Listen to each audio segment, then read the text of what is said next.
baik ya, alhamdulillah. Nah, pada seminar kali ini kita akan menjelaskan tentang pengasuhan positif. Nah, sebelumnya Bunda dan Ayah sudah pada tahu apa itu pengasuhan positif. Nah, Ayah Bunda, pengasuhan positif merupakan pola asuh yang dilakukan secara suportif, komunikatif, serta menyenangkan. Pola pengasuhan positif juga sangat mengedepankan rasa kasih sayang, saling menghargai sehingga menumbuhkan hubungan yang harmonis yang terjalin antara orang tua dan anak. Pengasuhan positif juga merupakan pola asuh yang memberikan penghargaan kepada anak dengan menjauhi segala bentuk pemberian hukuman kepada anak. Nah, Ayah dan Bunda sudah tahu kan apa itu pengasuhan positif? Selanjutnya, Bunda dan Ayah sudah tahu belum di mana dan siapa saja yang harus melakukan pola pengasuhan positif tersebut? Belum pada tahu ya? Nah, pola pengasuhan positif dilakukan di lingkungan rumah, lingkungan sekolah, dan di lingkungan masyarakat. Untuk di lingkungan rumah, yaitu bisa dilakukan oleh orang tua sebagai orang terdekat, kakek, nenek, adik, dan kakak. Dan untuk di lingkungan sekolah bisa dilakukan oleh guru sebagai pembimbing, teman-teman, dan staf-staf yang berada di sekolah. Dan untuk di masyarakat seperti tetangga, kerabat yang mengunjungi rumah atau menjadi tempat di mana anak kita bermain. Nah, Ayah dan Bunda, ada juga strategi yang bisa kita lakukan dalam membangun pengasuhan positif dalam keluarga. Yang pertama yaitu dengan memberikan kasih sayang yang tulus kepada anak. 2. Mendengarkan anak ketika anak sedang bercerita tanpa memotong pembicaraannya. Yang ketiga, ada menerima anak tanpa menghakimi. 4. Pengaturan emosi yang dilakukan oleh orang tua dengan baik. Nah, Ayah dan Bunda, untuk selanjutnya ada 6 pilar dalam mendidik anak. Yang pertama ada kemitraan atau kerjasama yang dilakukan oleh orang tua, yaitu ayah dan ibu. Yang kedua ada belailah anak ketika anak sedang berbicara sehingga anak merasa dihargai dan disayangi. Yang ketiga ada kesepakatan atau penerapan aturan yang sama yang dilakukan oleh ayah dan ibu sehingga anak tidak merasa bingung saat memilih ketika mereka boleh dan tidak boleh. Yang keempat ada memahami emosi anak sejak dini. Yang kelima ada pemberian gaya bahasa yang positif agar anak sehat secara fisik dan emosional. Yang keenam ada penerapan pola asuh tanpa hukuman. Halo Ayah dan Bunda, perkenalkan nama saya Sita. Di sini saya akan membahas mengapa penting melakukan pengasuhan positif. Mengapa penting melakukan pengasuhan positif? Yang pertama, karena dapat meningkatkan kualitas interaksi antara orang tua dengan anak, di mana orang tua dan anak akan lebih intens berkomunikasi dan membicarakan segala hal melalui pengasuhan positif. Yang kedua, dapat mengoptimalkan tumbuh kembang anak, di mana tumbuh kembang anak yang optimal adalah cita-cita bagi setiap ayah dan bunda. Yang ketiga, untuk mencegah perilaku menyimpang. Perilaku menyimpang di sini tidak mesti hal-hal yang ekstrim yang dilakukan anak ketika usia dini, tapi perilaku menyimpang ini dapat terjadi di kemudian hari, di masa yang akan datang, beberapa tahun ke depan, atau di masa depan anak. Yang keempat, mendeteksi kelainan tumbuh kembang anak, di mana ayah dan bunda akan mengetahui apapun yang terjadi kepada anak dan apa yang harus ayah dan bunda lakukan. Menjelaskan mengapa penting melakukan pengasuhan positif. Saya akan menjelaskan prinsip-prinsip dalam melakukan pengasuhan positif. Yang pertama, anak harus diperlakukan dengan cara cinta dan kasih sayang. Cinta dan kasih sayang ayah dan bunda harus diperlihatkan ya kepada anak, misalnya dapat dengan ucapan ataupun kebiasaan-kebiasaan kecil lainnya. Tidak mesti selalu dibuktikan dengan barang-barang yang mewah ya ayah dan bunda. Yang kedua adalah penghargaan dan saling memaafkan, di mana orang tua, yaitu ayah dan bunda dan anak bisa saling mengerti satu sama lain. Nah, penghargaan di sini tidak mesti tentang hadiah atau barang-barang mewah yang diberikan kepada anak ya, ayah dan bunda. Penghargaan di sini dapat berupa ucapan juga loh. Nah, berupa ucapan itu seperti memberi semangat atau memberi selamat. Misalnya, Anak dapat memindahkan bola dari tempat satu ke tempat yang lainnya. Ayah dan bunda tidak mesti memberikan anak hadiah yang mewah ya.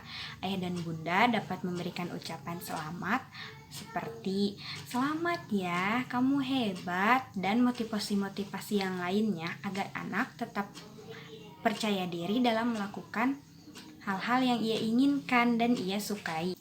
Yang ketiga adalah bebas dari tindakan kekerasan. Yang keempat adalah tidak membeda-bedakan.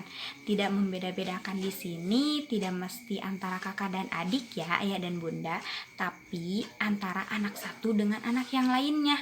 Ayah dan bunda tidak boleh ya membedakan anak yang satu dengan anak yang lainnya, agar anak tetap percaya diri dan tetap mau mengeksplorasi dirinya.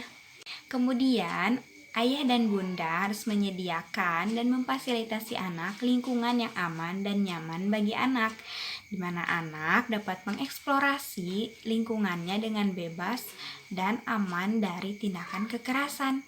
Dan bunda juga harus tetap menjaga keharmonisan keluarga ya, agar anak tetap merasa nyaman berada di lingkungan keluarga, karena keluarga adalah lingkungan terdekat anak dan lingkungan yang paling utama yang anak tahu. Halo Bunda dan Ayah, perkenalkan nama saya Vita Dwi Amarianti.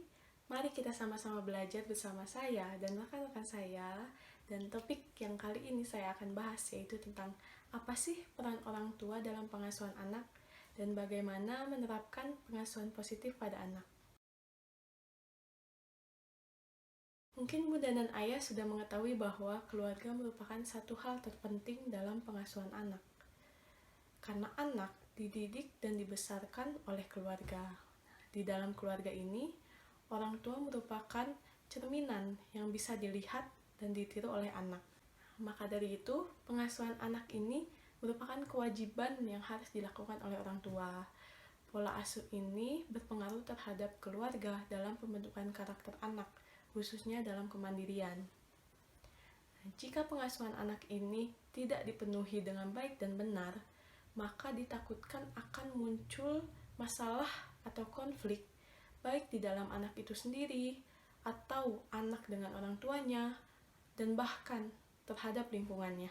Peran orang tua dalam pengasuhan anak yang pertama yaitu memenuhi kebutuhan anak akan makan yang bergizi dan sehat. Nah, peran ini merupakan salah satu upaya orang tua dalam menghindari permasalahan gizi pada anak yang nantinya akan berdampak negatif pada tumbuh kembang anak dan mengancam kesehatan anak. Yang kedua, yaitu menanamkan nilai-nilai agama dan moral dalam kehidupan. Peran orang tua dalam menanamkan nilai ini adalah mendukung terjadinya proses identifikasi, internalisasi, panutan, serta reproduksi langsung dari nilai-nilai agama dan moral yang nantinya akan ditanamkan sebagai pola orientasi kehidupan keluarga. Yang ketiga, membangun kelekatan emosional dengan anak sebagai dasar keterampilan bersosialisasi. Karena emosional sosial anak ini terbentuk dari hasil interaksi anak dengan orang tua, serta pola pengasuhan orang tua. Yang keempat, ada memenuhi kebutuhan akan kasih sayang, perhatian, dan rasa aman. Menurut teori hierarki piramida Abraham Maslow, ada 5 tingkatan kebutuhan manusia. Fisiologis, rasa aman, kasih sayang, penghargaan, dan aktualisasi diri. Nah, jika tingkatan ini, rasa aman dan kasih sayangnya tidak terpenuhi dengan baik, maka anak ini tidak akan bisa mengaktualisasikan diri dengan maksimal. Yang kelima, menumbuhkan perilaku saling menghargai, menyayangi, toleransi, cinta kasih, kerjasama, tanggung jawab, dan kesederhanaan dalam hidup. Yang keenam, mengajarkan cara menyelesaikan masalah dan konflik yang dihadapi serta dalam mengambil keputusan. Topik selanjutnya yaitu bagaimana menerapkan pengasuhan positif pada anak. Orang tua harus memberikan teladan yang baik dengan menjadi orang tua yang mandiri pada anak. Ayah dan bunda di rumah dapat mengajarkan kemandirian pada anak dimulai dari awal bangun tidur, merapikan tempat tidur, mengambil makan dan minum sendiri. Pembiasaan baik ini dilakukan agar anak tumbuh dan berkembang menjadi pribadi yang baik dan menyenangkan, tangguh, mandiri, serta mudah bergaul. Contohnya, bunda dan ayah mendampingi anak saat bermain. Nah, setelah bermain, bunda dan ayah mengarahkan dan membantu anak untuk membereskan mainannya. Dengan begitu, anak mulai terbiasa jika kegiatan ini dilakukan dengan berulang. Karena jika ayah dan bunda berteriak atau bahkan memukul, nanti dengan begitu artinya kita mengajarkan anak bahwa kekerasan fisik itu dibolehkan, dan nantinya anak akan meniru itu. Jika anak berbuat kesalahan, solusinya adalah bunda dan ayah harus empati terhadap perasaan anak, sehingga bunda dan ayah paham apa yang dirasakan anak dan latar belakang dari perlakuannya tersebut. Bunda dan ayah juga bisa memberitahu apa yang boleh dan tidak dilakukan agar anak mengerti tentang aturan dan batasan. Dengan pengasuhan berkelanjutan dan dalam waktu yang panjang ini, maka penyerapan kemampuan menyeimbangkan kecerdasan, intelijensi, emosi, dan spiritual akan lebih sempurna. Cukup sekian yang saya bahas. Semoga bermanfaat untuk ayah bunda di rumah. Assalamualaikum warahmatullahi wabarakatuh. Halo Ayah Bunda. Nah, sebelumnya perkenalkan, nama saya Liana Dewi Amalia. Selanjutnya saya akan menjelaskan tentang materi pola pengasuhan positif berdasarkan kelompok usia 4-6 tahun. Nah, pola pengasuhan positif yang dilakukan berdasarkan beberapa perkembangan anak, diantaranya 1. Perkembangan fisik motorik. Hal yang dapat dilakukan Ayah Bunda untuk kemandirian anak diantaranya pertama, melatih gerakan motorik kasar anak, seperti berjalan maju mundur 6 langkah, kemudian naik turun tangga, dan berjalan di balok titian. Kemudian melempar dan menangkap bola, berlari sambil menendang bola. Nah, selanjutnya memegang pensil dengan 3 jari seperti ini, dan mencoret tanpa bentuk atau menuliskan nama sendiri. Selanjutnya, perkembangan yang kedua adalah perkembangan kognitif atau perkembangan berpikir anak. Hal yang dapat dilakukan untuk kemandirian anak yaitu memperkenalkan bentuk dan warna, seperti halnya media yang ada di sekitar kita, memakai bentuk bola atau menanyakan warna baju hari ini. Nah, selanjutnya, ajarkan anak perbandingan lebih kecil atau lebih besar, seperti mengajak anak untuk membandingkan ukuran kaki anak dengan kaki ayah atau kaki bunda. Dan selanjutnya, menggambar dan menamai gambarnya sendiri, agar anak bisa merasa bangga terhadap hasil karyanya. Nah, yang terakhir, memberikan kesempatan anak untuk bermain dan menggunakan alat permainannya dengan bebas, dan memainkan peran bersama teman-temannya agar anak bisa menambah pengalaman baru. Nah, perkembangan selanjutnya yang ketiga adalah perkembangan sosial emosional. Hal-hal yang dapat dilakukan untuk kemandirian anak adalah 1. Memberikan kesempatan anak untuk mengikuti kegiatan di kelas bersama teman-temannya. Kedua, memberikan kesempatan anak untuk bermain kelompok dengan teman sebaya agar bisa merasakan bekerja sama sesama tim. Yang ketiga, membiasakan anak untuk mengucapkan terima kasih bila ia diberi sesuatu, mengucapkan maaf bila ia melakukan kesalahan, dan mengucapkan minta tolong bila ia kesulitan, serta ajarkan anak untuk saling membantu sesama. Nah, yang keempat adalah mendorong anak untuk mencoba hal baru agar ia tidak mengikuti orang lain. Nah, yang kelima, memberikan pujian dan penghargaan terhadap keberhasilannya. Dan yang terakhir adalah memberikan dorongan semangat untuk proses keberhasilan anak. Halo, Assalamualaikum warahmatullahi wabarakatuh. Perkenalkan, nama saya Novia Rahmadianti, mahasiswi Universitas Pendidikan Indonesia, Kampus Cibiru, dengan prodi Pendidikan Guru Pendidikan Anak Usia Dini. Nah, apa kabarnya nih Ayah Bunda? Semoga kita selalu diberi kesehatan dan keamanan di tengah pandemi seperti ini ya. Amin. Nah, sebelumnya Ayah Bunda sudah mengetahui beberapa materi mengenai pengasuhan positif dari rekan-rekan saya sebelumnya. Nah, sekarang saya di sini akan memberikan materi tentang konsep kemandirian itu sendiri. Nah, sebelumnya ya Bunda di sini udah pada tahu belum nih, apa sih kemandirian itu? Ya, kemandirian itu berasal dari kata mandiri, yang artinya dapat berdiri sendiri dan tidak mudah bergantung pada orang lain. Jadi, kemandirian itu adalah sikap atau perilaku yang tidak mudah bergantung pada orang lain saat mengambil keputusan dan inisiatif dalam memecahkan atau menghadapi masalah. Nah, sekarang kenapa sih penting kemandirian itu ditanamkan sejak dini? Ada yang tahu nggak nih Ayah Bunda? Nah, kemandirian penting ditanamkan sejak dini karena sudah menjadi salah satu upaya pemerintah dalam mengatasi permasalahan kemandirian pada anak usia dini. Nah, ini juga sudah tertuang pada Undang-Undang Sisdiknas Pasal 3 tahun 2003 nih Ayah Bunda. Nah, sebelumnya Ayah Bunda di sini udah pada tahu belum nih apa sih tujuan pendidikan di Indonesia itu? Nah, tujuan pendidikan di Indonesia itu sendiri yaitu untuk mengembangkan potensi peserta didik agar menjadi manusia yang beriman dan bertakwa kepada Tuhan Yang Maha Esa, berakhlak mulia, sehat, berilmu, cakap, kreatif, mandiri, dan menjadi warga negara yang baik bagi bangsa dan negara.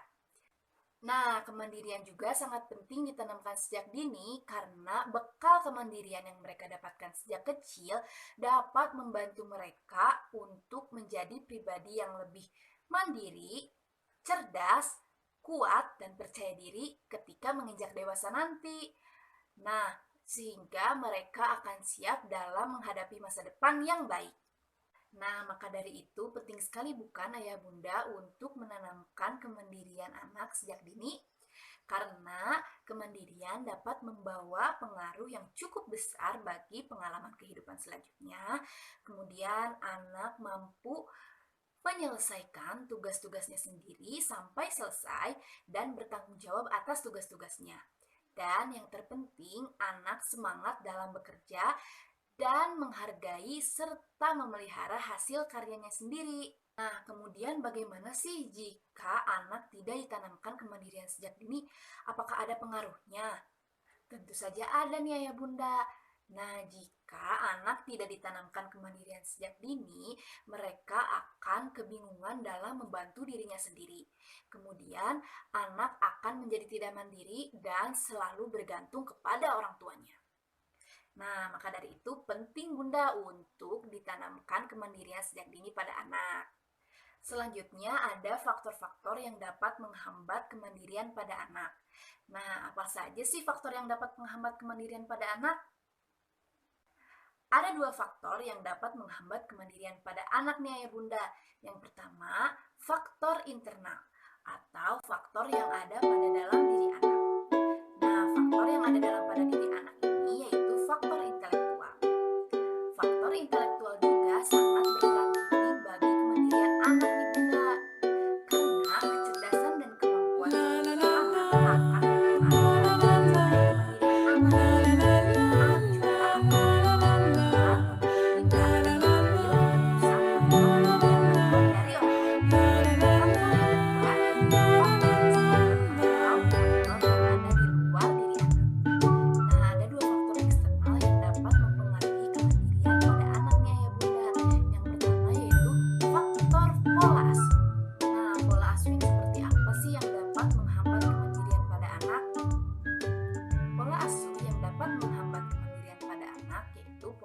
Yang overprotektif atau terlalu melindungi anak.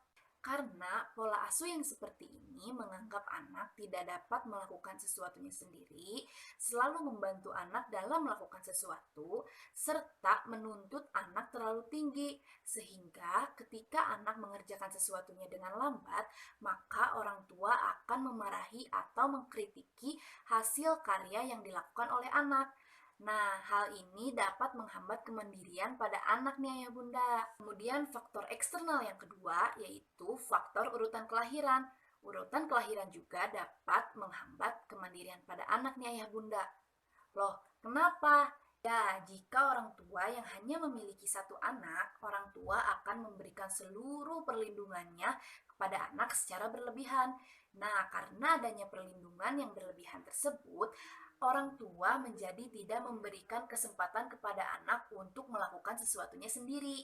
Salah satu contohnya nih, misal ketika anak akan makan, orang tua masih menyuapi anaknya untuk makan. Ayo, siapa nih di sini ayah bunda yang masih menyuapi anaknya karena takut berantakan?